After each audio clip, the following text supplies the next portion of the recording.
तो आइंदा से मैंने ऐसे गलती नहीं करूंगा। सॉरी, मुझे माफ कर दो।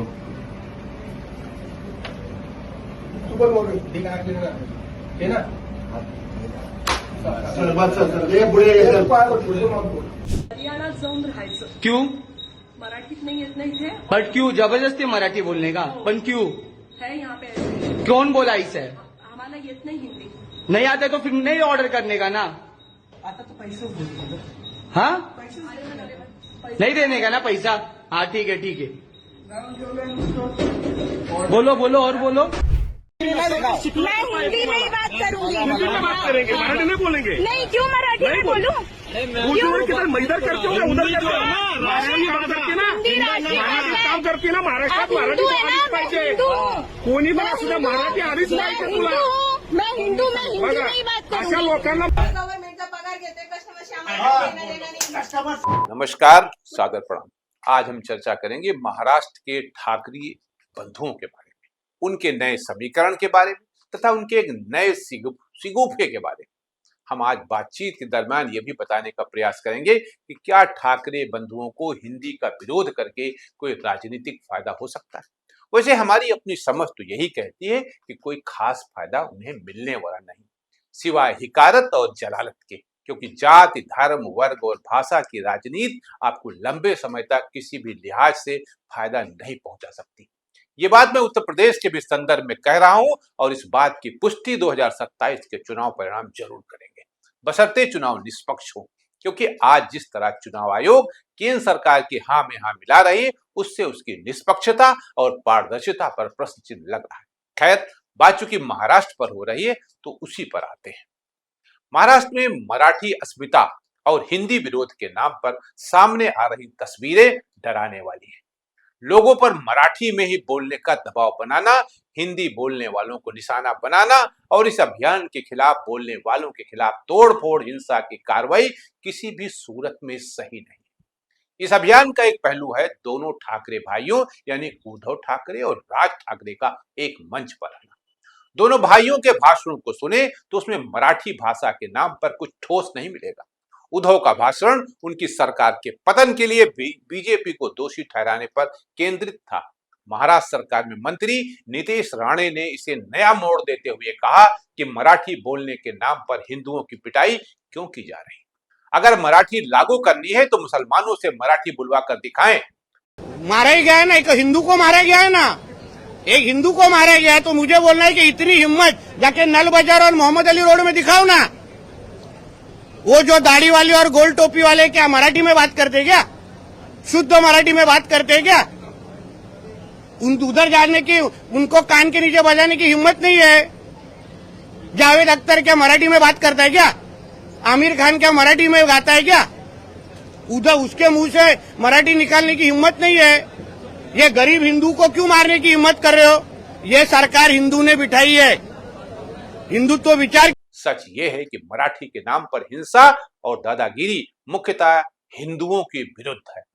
ये मुद्दा बन गया तो राजनीति में लेने के देने पड़ सकते हैं। धीरे धीरे तीसरे प्रकार का दृश्य भी देखने लगा।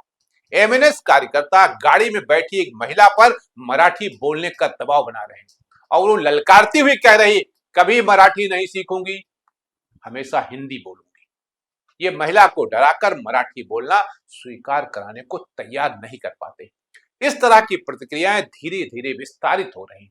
हालांकि ऐसी प्रतिक्रियाएं देने वाले लोग मराठी भाषा के विरोधी नहीं कहे जा सकते, वह जबरदस्ती का विरोध कर रहे हैं। दिलचस्प बात यह है कि महाराष्ट्र में पहली 10वीं कक्षा तथा अंग्रेजी अनिवार्य विषय से है, अंग्रेजी से समस्या नहीं है और हिंदी का विरोध कर रहे हैं। ये किस सोच का परिचायक है? राज ठाकरे कह रहे थे कि मराठों ने भारत के अनेक क्षेत्रों पर राज किया लेकिन किसी पर मराठी नहीं थोपी। यही मूल बात है। मराठों ने साम्राज्य विस्तार के लिए नहीं, धर्म संस्कृति की रक्षा के लिए युद्ध किया। आखिर दिल्ली जाकर अहमद शाह अब्दाली के विरुद्ध पानीपत युद्ध लड़ने को उनकी क्या आवश्यकता थी? देवेंद्र फडणवीस सरकार ने हिंदी की अनिवार्यता वाला आदेश वापस लेने के बाद 3 अक्टूबर को शास्त्रीय मराठी भाषा दिवस मनाने की घोषणा की। 3 से लेकर 9 अक्टूबर तक पूरा सप्ताह शास्त्रीय मराठी भाषा सप्ताह के रूप में मनाया जाएगा। इस दौरान शास्त्रीय मराठी भाषा के विशेषज्ञों द्वारा व्याख्यान, सेमिनार, सम्मेलन, कार्यशालाएं और शिविर आयोजित किए जाएंगे। शास्त्रीय मराठी ग्रंथों की प्रदर्शनी आयोजित होगी तथा ताम्रपत्र व शिलालेखों की प्रदर्शनी लगेगी। हालांकि मराठी देवनागरी लिपि में लिखी जाती है, किंतु इसकी अपनी प्राचीन लिपि भी है। मोदी सरकार ने प्राचीन मोदी लिपि को संरक्षित करने के लिए एक डाक टिकट जारी किया है। इसे कहते हैं भाषा के विकास की चिंता। वैसे महाराष्ट्र सरकार द्वारा हिंदी पढ़ाने का फैसला वापस लेने का राष्ट्रव्यापी संदेश अच्छा नहीं गया है। आखिर नई शिक्षा नीति में स्थानीय भाषाओं और बोलियों को विकसित तथा समृद्ध करने की योजना के पीछे दूसरी भाषाओं का केवल ज्ञान नहीं, उनकी संस्कृति, सामाजिक रीति रिवाज आदि से परिचय कराते हुए देश की सांस्कृतिक भौगोलिक एकता को मजबूत करने की भावना है। जैसे जैसे अपनी भाषा में शिक्षा का विकास होगा, वो एक क्षेत्र के लोग दूसरे की भाषा सीखेंगे, भाषाई संकीर्णता कम होगी, क्षेत्रवाद कमजोर होगा और देश की सांस्कृतिक, सामाजिक और राजनीतिक एकता सशक्त होगी। राज ठाकरे की एमएनएस ने पिछले विधानसभा चुनाव में 125 उम्मीदवार उतारे थे, एक भी नहीं जीता। उनके पुत्र अमित ठाकरे तक हार गए। पार्टी को केवल 1.8% मत मिला, जो उनकी मान्यता बरकरार रखने के लिए भी पर्याप्त नहीं है। इससे साफ होता है कि लोग क्या पसंद कर रहे हैं, क्या नहीं पसंद। नफरत की राजनीति, हमने जैसा पहले कहा, बहुत दिनों तक सफल नहीं हो सकती। 2009 के विधानसभा चुनाव में 13 सीटें हासिल करने के बाद 2014 और 19 चुनाव में पार्टी एक सीट ही ले सकी थी। हिंदी भाषा और उत्तर भारतीयों के विरुद्ध एमएनएस के अभियान जब उसे पहले वोट नहीं दिला सके, तो अब क्या दिला पाएंगे। आज 1955 के संयुक्त महाराष्ट्र आंदोलन जैसी स्थिति नहीं। शिवसेना ने जब 60 के 70 के दशक में अपनी राजनीति शुरू की, तो उसने मराठी भाषा को अपना आधार बनाया था। मिली जुली सफलता मिली थी जब बाला साहब ठाकरे ने क्षेत्रवाद की जगह हिंदुत्व को अपनाया और बीजेपी के साथ आए। भारत काफी हद तक बदल चुका है। लोगों के अंदर अपनी सभ्यता, संस्कृति, धर्म को लेकर जागरूकता बढ़ी है और देश की एकता, अखंडता के प्रति प्रतिबद्धता भी।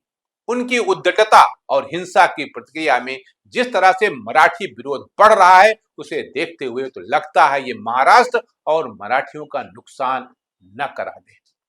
आज के लिए इतना ही। नमस्कार।